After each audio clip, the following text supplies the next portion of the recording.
Amen. Shoko raMwari barati tangai kutsvaka.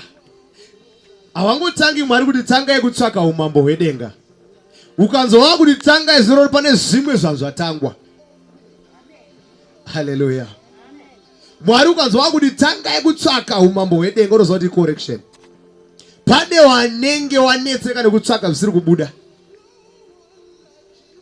Last time taitsura tichiti hazvisi nyaya yekutsvaka muprofita, haisi nyaya yekutsvaka mufundisi, haisi nyaya yekutsvaka praise and worship, inyaya yekutsvaka umambo hwaMwari. Amen. Isusu tanyanyisa kunetseka zvakanyanya, tanyanyisa chii chanyanyisa kuti nyanyise kusvika ipapo, inyaya yekuti tiri kurarama tiri kunze kweumambo. Tokuverenga bhuku raLuke chapter 12 verse 25 zvichienda mberi. Shoko raMwari ndiro ratakadzidzisa kuti tikanzi izvo kunyangwe maruva. Amen.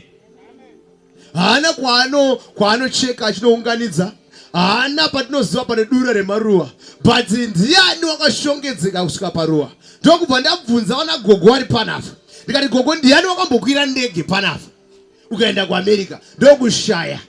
Amen. But maruva ari kuenda every day. Pane vari kuatenga.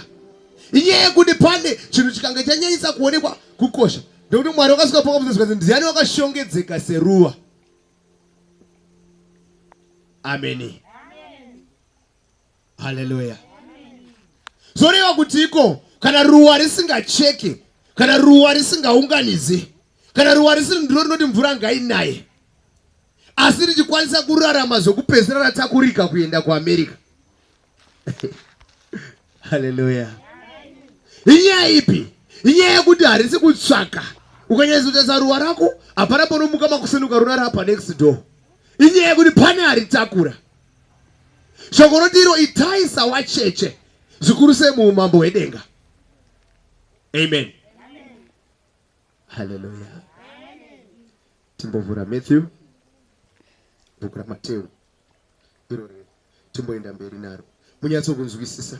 Apa toda recap yezvatakaita last time. Handiri regai nditange nebhuku raVaroma. Timboita recap yezvatakaita last time. Tingoona kuti iko Romans chapter 14 timbovhura pavhesi ya17. Taida kuziva isusu kuti chii chinombonzi ushe hwaMwari. Hallelujah. Ndezvipi zvinondiratidza kuti apa ushe hwaMwari uhu? Ndezvipi zvinotiratidza kuti ushe uhu hausiri hwaMwari? Tine zvakawanda zvinotiratidza masainzi kuti zvibereko zvinoratidza kuti uhu hausi utongi hwaMwari. Uhu ndo utongi hwaSatani pachena chena, asi vanhu wakafuka makushe ehwayana ari mapere. Amen. Remember that ndakati shoko raMwari harirambe kukotwa. Nevaitiri vezvakaipa unotowanzwa wachitonamata kunyangwe na12 otomuka otonamata. Utonzwawo wachitonamata Mwari. But ndiMwari upi anamatwa. Amen. Wari kutochema every day kuti dai simba rawedzera vachinamata. Vasingazive kuti nyaya yesimba raMwari pafaith ranyimbotsara nemunhu waMwari muzira. Amen. Wachitaura munhu waMwari achitaura no. Apostle Bungu wachitaura achiti no. Zvine chokuita nemabasa emweya zviri pamusoro pefaith. But iwe unowanzwa wari pama1 ekutsanya nekutsanya nesimba raMwari. Amen. Wabva ipapo woenda pama1 zvekare kutera wamwano wanoti ndewaMwari. Wachinobhadhara kuti simba rawo ringe richiwedzerwa. But nhasi tine ino iyi umambo hwedenga iyi.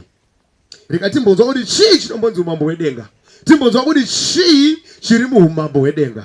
Amen. Romans chapter 14 apa vhesi ya17. Nokuti ushe hwaMwari hazvizi zvokudya kana zvokunwa, asi kururama norugare nomufaro mumweya mutsvene. Amen. Kururama, righteousness. Ndo yatambonzi seek first, patambonzi tsvakai umambo hwedenga nokururama. Kururama ndo kuri muumambo hwedenga. Amen. Saka nyaya yavapo panavho yaye kururama ndo chinhu chokutanga ichi. Tarurama towane rugare matiri, peace. Amen. Matiri munofana kuwa nekusununguka. Hallelujah. Joy. Amen. Tawane joy. No mufaro ndo joy kai. Mufaro uyu ndakautsanangura ndikati wakasiyana neunonzi happiness. Wokuti tangu uyani chimudhoropa mwana obva atanga kuti amen. Wasiyana. Pane mufaro unotongoona nestepi munhu achifamba achiuya kuti apo. Kunyangwa ane chokudya kana chokunwa, kunyangwa asina. Uriyazoda wega kuti zviri apa izvi mufaro. Amen. Pane mufaro ndipo unoona vanhu vachitanga kusimba. Pane munhu akatanga anotanga kutaura kana kuti anofunga kuti Mwari haasiri mumunhu nokuti wasimba. Amen. Kunonzi kusimba kunouya nei? Kusimba hakuuyi nechikafu. Nokuti varipo vanacho chikafu every day. Vane nyoka dziri kuwanisa mudzimba wasiri kusimba. Amen. Chikafu hachitochidya every time. Saka kusimba hakuziri pachikafu bodo. Kuri instability, stability in mind. Ukanga une rusununguko muhana mako, mwiri wako unodavira. Amen. Hanzi pane mumwe akati ndaita ndatraya ndaita but mwiri wangu uri kuramba weight uri kuramba kudzika. Zvikamuzanzi ndanovhura WhatsApp yaBaba. Hallelujah. Munozikanwa kuti WhatsApp ane password mazhinji mune zviripo zvakawanzika. Amen. Zvikanzi chienda unovhura une zvirimo. Hanzi paakavhura anamboita wiki anga adzikira miri. Hallelujah. Which means stress inodzikisa miri kudarika chikafu. Stress inopedza miri womunhu kudarika kushaika kwechikafu. Hallelujah. Saka muupenyu hwemutende ari muumambo hwaMwari munoda joy inowanika mukatikati mehana yemunhu, nekuti muhana memunhu ndo mutemberi yaMwari. Hallelujah. Zvino mutemberi kana musina joy, musina kufara, zviri pachena. Amen. Kuti mutemberi iyoyo inoshandisika neumambo hwakaipa. And proof yazvo tinayoka Matthew chapter 12 verse 43. Yekuti kana mweya yetsvina yadzingwa mumunhu inonopota nenzvimbo dzakasiyana siyana. Amen. Ichitsvaka kuti todii, inodzi regai timbonoona matakabva mumba yosvikeona makatsvairwa. Ndomuhana akawo. Madhimono haapindi kana akadaro manje. Akachenjera. Anobva adzokera onotsvaga mamwe manomwe ane simba kupfuura iwawo. Paanotsvaga manomwe ane simba kupfuura iwawo, ndo paanodzoka opinda situation yomunhu yova wese. Saka inyaya yekuti muupenyu hwemunhu machishandisika newakaipa. Saka imo muhana mukange mashaya that joy manje, hamucha accommodate the spirit of God. Nokuti mweya waMwari haugari pane tsvina. Wokuti unongomuka ari mamutsu, woswerera ari mamutsu. Amen.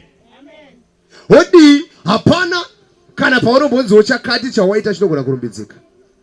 Makadaro mweya waMwari haugari. Topfuurira mberi. Nayo zvikanzi nomufaro mumweya mutsvene, which means wari muumambo hwaMwari. Takati asai susu our team yegore, Romans chapter 8, walking in the spirit. Zvinonzi izvo pa verse ya 9. Kuna verse ya 9 mutara pachena. Zvikanzi izvo waMwari ane mweya wani waMwari, asina mweya waJesu haaziri wake. Amen. So kana usina mweya waMwari wacho gara wazoti hauziri waMwari wacho. Hallelujah. Saka mufaro wedu unofana kuwa mumweya mutsvene. Tikuenderera mberi. Tikuenderera mberi iye uchidzana last time. Amen. Shoko redu ratiri kutaura nezvaro tsvakai umambo hwedenga, zvimwe zvose zvigowedzerwa. Amen. Right. Taitaura chiti tiri kufamba nayo nyaya iyi. Takutaura zveumambo hwedenga, takatarisana nekuparara kwaita vanhu wanhasi.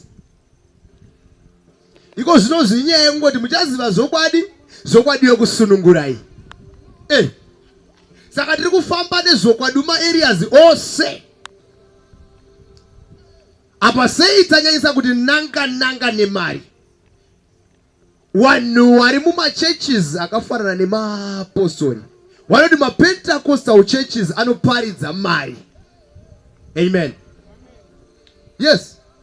Hazi anoparidza mari. But nhasi ndauya neimwe ye-Pentecostal church iri against the love of money. Nyaya ndayanayo nhasi panapo inyaya inopikisana nevanhu vane chidokwa vane rudo rwemari rwakapfurikidza. Amen. Endi nyaya yangu nhasika chero mukazoenda muchiti ndandiparidza machechi, nhasi handisi kuzozviramba. Amen. Mukaenda muchiti ndandiparidza vanhu vaMwari, nhasi handina kana basa nazvo. Hallelujah. Yes. Kana vachiita zvisingaenderani neshoko raMwari, hawaziri waMwari. Amen. Yes. Kana vachiita zvinopikisana nokubata kweshoko raMwari, hawaziri waiye Mwari wacho. Nekuti vari muna Mwari vane mweya waMwari. Rega ndikutsanangurire chimwe chinhu panapa. Chinhu chinonzi kuprofita hazvirevi, haisi passport inokuratidza kuti munhu uyu hachisitomboori chandingati chinobatika chinoratidza kuti munhu uyu ndewaMwari. Ndosaka pakatonziwo pachawa nemaprofita enhema. Endi nhasi uno vanhu vazhinji vapinda mune zvokuparidzwa kweshoko, chavanoda ndechekuti can I prophesy? Nhasi ndauya kuzopindura vanhu vakafura neivavo. Don't prophesy. Nokuti ndiwe. Amen. Nokuti chiprofita chaMwari hachibvunzwi kuti ndoprofita here. ChaMwari vakachiramba ndo vanochitsvaga. Israel yaomerwa ndo painotsvaka munhu waMwari. Amen. Hallelujah. Yes. Jesu ndinovari kuti mukavarambidza ava kuimba vanorega havo, nokuti ndezvevanhu zvokurega. Matombo chaiwo angasimuka. Which means vanhu kunyange wakada kufukatira zvaMwari. Amen. Vanozvitsvaga chete nemutsimba. Hallelujah. Andina zvokuti can I prophesy? I'm responding today. Don't prophesy because ndezvako. ZvaMwari hazvibvunzwe. Ukanga watumwa nemeseji kubva kuna Mwari, haubvunzi vanhu, unoudza vanhu. Hallelujah. Amen. Message yabva kuna Mwari haisi yekutanga wambobvunza kuti ndokuudzai here? Ko ndikakuti regedza wobva waregedza. Wadeliver here message yaMwari. Waita chido chani? Waita chido chewani kwete chaMwari. Amen. So ndapindura, can I prophesy? No. Siya? Kana wazenge watumwa chaizvozvo yotaura. Hallelujah. Amen. Yes. Chiprofita chanhasi chane pride. Vanhu vakutsvaka kuda kuzikanwa. Hallelujah. Yes. Mwari rega ndikutsanangurire pachena nyaya iyi zvakanaka. Ndisingade kunyanyisa kuwanzirai. Munhu wese angoti akunamata, angoti akutungamira paatungamira, varo yake ndeyekuti munhu asadzokera kumba ndisinawo chandamuudza. Amen. Munhu ngaasangodzokerawo kumba inini ndisina kutaura kuti Mwari vati. Aiwaka, hazvinetse hama yangu, paridza Bhaibheri. Zvekuti uchatemwa nemusoro sondo rinouya Jesu wanombobvira vachitaura izvi. Amen. Ndaona marwara next week mazoita mudumbu musingaperi. Kunyange mukaitika, hazvitadzisesana nikuona problem because ndiye anoigadzira. Amen. Asi handina kuti vanhu vaMwari vagona kuprofita izvozvo ndibatei zvakanaka. Vanozvigona. Asi ndiri kuti vavariro yaitwa nevanhu wanhasi ndeyekuti munhu angangodzokera here ndisina chandataura. Amen. Vanhu wanhasi vatendi vari kuti vakapinda muchechi vakanzwa shoko raMwari richiparidzwa, vari kuti nguva iya yekuprofita ngaingosvikaka ndiudzwe zveupenyu hwangu. Hallelujah. Pane vamwe vatononoka kuuya kuchechika, havatouyi nguva inoparidzwa shoko, havauyi paintercession. Vanoti ndinozoenda kana taapedyo nokunonamatirwa kwa1. Amen. Hawazi kutsvaka kupona pamweya, wari kutsvaka kudzoreredzwa kwenyama. Endi nyaya yeshoko raMwari hauinzwi wachitaura zvakanyanya. Unozongonzwa shoko rinobuda mawari muchechi sterek, haisi nekuti amen. Shoko rinonyanyisa kubuda mawari sterek ndekuti I receive. Amen. ZvaMwari hazvingorecevhiki. Amen. That's why uchiona kuti unogona kuita 15 years uchipinda muchechi muine munhu waMwari wazokwadi usina chaunacho. Mumwe munhu ouya last week rinori otodzoka netestimony hombe kukudarika.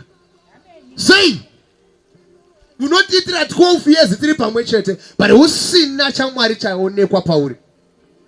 Uchiti I receive with a bold voice. Hallelujah. ZvaMwari, zveumambo hwaMwari, zvitori nemabasa akanyorwa muna Romans chapter 14 verse 17. Amen. Yes, mauri ngamuwe norugare. Hallelujah. Mauri ngamuwe nomufaro. Amen. Mauri ngamuwe nehutsvene. Hallelujah. ZvaMwari zvochinamira. Yes. Amen. Pane inonzi incriminative evidence. Umbowo hunonamira. Hallelujah. Ndo zvaita sewe. Hanzi unoona zvinoitika panyaya ukama huri pakati penyuchi neruva. Amen. Ruva rine inonzi nectar. Amen. Ndo inenge chiwingwa nenyuchi. Hallelujah. But now pasemuruva ipapo ndo pane chirume nechikadzi chacho. Amen. Saka pane chinenge chiri chirume ndo panobuda anonzi pollen grains. Amen. Anoda kudzikiswa kuti anopinda achibva paether achinopinda pastigma chinova ndo chikadzi chacho. Amen. Oenda kuchibereko chacho, the ovary. Amen. Zvinoitika ndezvokuti nyuchi ichibva kwainobva inouya yokonzeresa kufamba because painopinda muruva munonamira. So painonamira ichipinda paya mairi mumapapiro nemutumveremvere twainato munobva matakura tumbeu tuya tunobva kuchirume. Painenge yofamba yoda kubuda tinobva tasara takanamatira manje pachistigma. Amen. Ndo pakukwanisa kuti ruva. That's why ndinoda hasi maruva ese anobuda nezvinhu. Rikapotsekawo rinotooma because hapana chaitika. Hapana kuitika inonzi fertilization. Amen. Right. Ndo ukama wandingada kufananidza nawo nesu isusu. Isusu tinofanirwa kuva nezvinonamira. Hallelujah. So watende tinofanira kuva nezvinokonzeresa. Amen. Zvinoita kuti mweya wacho ukwanise kugara matiri, ukwanise kukonzera matiri, kuti muwe nechinoberekwa chemweya. Hallelujah. So ndopata kuti upenyu hwemunhu wakuda mabasa anyorwa panapa ane chokuita neumambo hwaMwari, ari supported in Galatians chapter 5 verse 22. Hallelujah. Tiwerenge Galatia chapter 5 verse 22.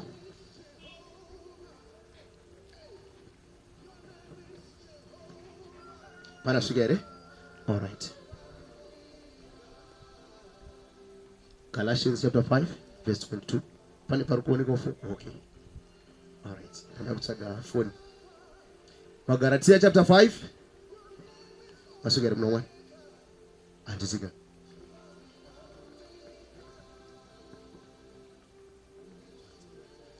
Hallelujah. Galatians chapter number 5 verse 22. You got, but the fruit of the Spirit is love, joy, peace, patience, kindness, goodness, faithfulness, gentleness, 23 years, gentleness, self-control. Such, against such there is no law. Hallelujah. Amen. Amen. Zino chibereko chomweya ndiko rudo, nomufaro, norugare, nomwoyo murefu, nomwoyo munyoro, nokunaka, nokutendeka, nounyoro, nokuzvidzora. Hallelujah. Amen. Do mabasa emweya. Do zvibereko zvemweya. Amen. Hanziko zvibereko zvemweya zvakadai ndo zvinokwezva, ndo zvinokonzera kuti urambe uri muumambo hwaMwari. Hallelujah. Amen. Yes. Amen. Wafora uri kubata handiti? Harutenderera mberi. Zvibereko zvemweya ndo zvibereko zvemweya. So upenyu hwemunhu une chokuita kana une zvibereko zvemweya ndo wakafanira umambo hwaMwari. Last time taitaura pamusoro pezve kutengwa, kuti isusu narikutsanangura zveruwa nai ndikati ruwa haridzari haridii. Isusu sewanhu shoko raMwari roti muna Matthew chapter 19 verse 14. Matthew 19:14.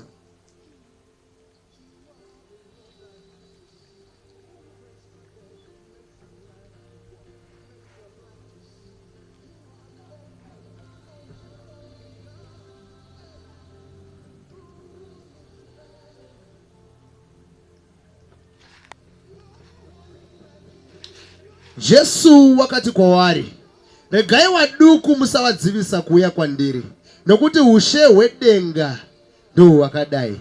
Amen. Sei ushe hwedenga wanzi ndo hwakadai? Hazvina kunzi ushe hwedenga ndo hwadika apa.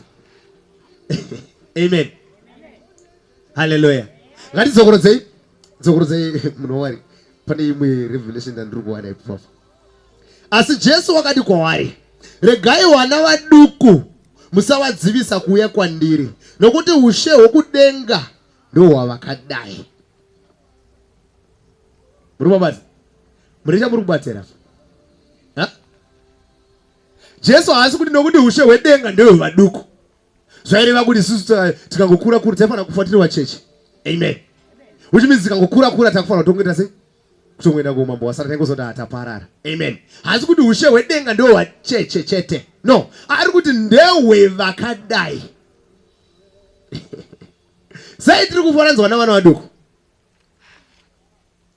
Sei ushe hwedenga hwafananidzirwa kuvana vaduku? Zviri kunzi ndiani mukuru pakati pedu naPita?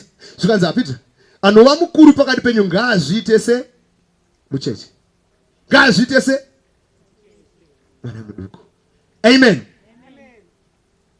Imwe nyaya ine chokuita neumambo hwedenga. Hallelujah. Umambo hwedenga hunoda vanoita sevana vaduku. Unoona mwana mudiki zvaanoita. Mwana mudiki zvikuru sei kachiri kutanga kufamba pai kakunakidzwa nokufamba. Amen. Kanoti kana kari patable kakatsikirira mukagadzika patable, kakatanga kufamba ari patable, mama wari apapa kana kunongoita zistep kaida noburuka kaida kuenda kuna mai. Hallelujah. Amen. Chakainacho kutenda kuti mai vanondibata kana kutenda kuti ndinosvika pana mai. Hallelujah. Ndo patinoti kana tiri sezva tiri kudai, nyangwe ndichiziva kuti ng'anga yekwanhingi yapedza vanhu, ndo paunonzwa ndichiti akakang'angaka sei. Wakaona here zvinoitwa nembwa? Kadiki ndo kanotanga nyaya dzacho, kari kuziva kuti chinhu chihombe bari ndine vakuru vanochipedzera. Hallelujah. Ndo zvavapo uri kukwanisa kuti azistep riri abnormal uri panapo. Why? Because uri kuziva kuti Mwari wangu akatarisa makombo angu. Zvinonzi shoko rake chiedza mutsoka dzangu. Amen. Amen. Ndo pandiri kuti kunyangwe ndikafamba nemupata wemumvuri werufu handingatyi. Amen. Jehovha ndiye wangu, ndiye mudzikinuri wangu, ndiye nzira yangu, ndiye chiedza changu, ndiye zvose zvangu. Amen. Chibopa Mwari chipo chekuombera muzita raJesu. Amen. Yes. Right up panyaya iyi ine chokuita nechistep tosvika pane imwe nyaya chii chinonzi inflation. Hapana chiri kuzikanwa. Haatozivi inflation yacho. Tobvunza Tawana. Unodyei kwadzokera uma. Haana chiri kuzikanwa chanodyei. Asi kurarama. Zvino kana ana baba namai venyika ino vachigona kuchengeta Tawana, zvokuti anokanganwa kuti hembe dzandiri kutambisa dzinoda unowachwa, wotosviba kusvika asviba, ukosvika kumba wobva anzi usatambisa kuti hembe zvokudaro mangwana, wobva achinja wopfeka dzimwe yabva kugezeswa, sipo haziye kwayabva, tsvipi mafuta haziye kwabva, anongoti chandadya ndochaiswa patebho. Amen. Ndo zviri kunzi mukasawasa waduku awa amungawane umambo hwedenga. Hallelujah, hallelujah. Amen, amen. Yes. Chii chakudiwa. Musafunga nyanya ezinolinga kuti ndichadyei, ndichapfekei, ndichafukei, mangwana ndichange ndiri papi. Harisi basa renyu. Hallelujah. Harisi basa remombe kuti izive kuti mangwana ndovhurwa nguva iyi. Ibasa reakaitenga. Hallelujah. Timbovhura 1 Petro chapter 1 verse 19. Amen. Ibasa reakakutenga kuziva kuti unoda kudyei. Bhuku Petro 1 Petro. All right.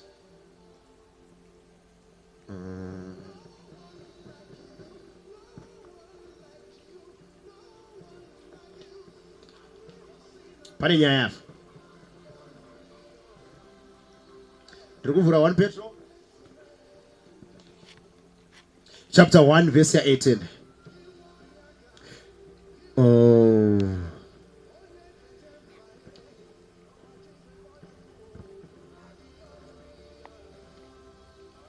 Right. Verse 18 yet. For as much as you know that you were not redeemed with corruptible things, as silver and gold, from your vain conversations received by tradition from your fathers. Amen. King James Version. To for another vision. NIV. Amen. Yes. 1 Peter chapter 1 verse 18. Ichibayati iyo. For you know that it was not with the perishable things such as silver and gold that you were redeemed from the empty way of life handed down to you from your ancestors, but with the precious blood of Christ, a lamb without blemish or defect. Amen. Amen. Hallelujah. Amen. Yes. Andidi munhu anozoti andina kunyatsa kuzvinzwisisa. Ndoda kuvhura imwe version zvekare. Andidi munhu asingazonzwisise zvinhu izvi. Rekaiti uvhure imwe version. Mwari wanonyasha nesu. You know that you were not ransomed from the futile ways inherited from your fathers, not with the perishable things such as silver or gold, but with the precious blood of Christ, like the lamb without a blemish or spot. Amen. Tichiziva kuti hatina kudzikinurwa nezvinora, sirivheri kana ndarama, kubva mufambiro watange takatodza madzibaba edu, asi takatengwa neropa regwayana. Hallelujah. Amen. Hallelujah. Yes. Saka ndiri kuti hazvibve kumombe kuti izive kuti inofura nguva imangwana. Zvinobva kune akaitenga kuti azive kuti anozarura danga racho nguva imangwana. Hallelujah. Saka nyaya itika nhasi ndeyekuti vanhu vamhanyira Jehovha pamberi. Vanhu ndo vakuita sevakatenga Jesu wacho. But Jesu ari ndiye akatitenga. Ndopo wakuona vanhu nhasi vakuenda kunoita masacrifice. Iyo masacrifice akachinzi hakuchina neshoko raMwari. Amen. Hatina sacrifice inopfuura yatakaitirwa naJesu. Amen. Jesu ndiye akaita the last sacrifice kutitenga neropa rake. Amen. Kutenga isusu neropa rake. Zvino iwewe kana wakuenda zvekare kunobhadhara Jesu hatichaziva manje.